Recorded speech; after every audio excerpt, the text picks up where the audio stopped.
Hi, Mike. I hope you're enjoying the evening, and certainly you deserve all the accolades that you're getting tonight. I'd like to add just a few more. First of all, if everything worked out in real time, I'm probably just leaving a baseball park in Phoenix, Arizona, having watched a spring training game, one of the perks of my sabbatical. I'm thinking back now, however, to the very first time we met to talk about the possibility of creating an ethics center. We were in the student center. It wasn't even called the Bernhardt Center yet then. JT had just retired, and if you remember, as we were sitting around talking about the possibility of creating a center for the study of ethics in society, the new president popped in. Dieter Haneke stopped by, and as you know, he was a very strong supporter of the ethics center over the years.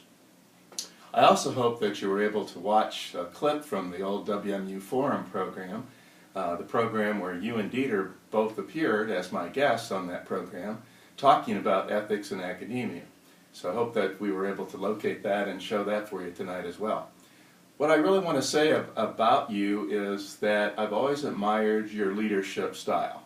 There would not be an ethics center without you and without your leadership.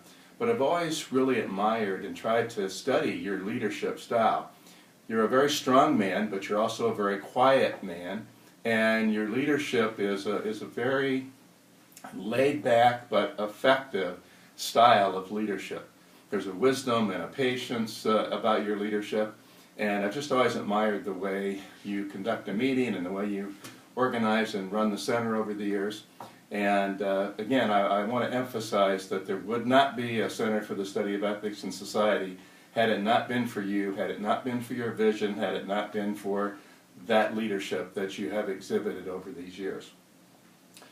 From my own case, I certainly credit participating in the Ethics Center with helping me engage in one of the most productive forms of research that I've been able to carry out.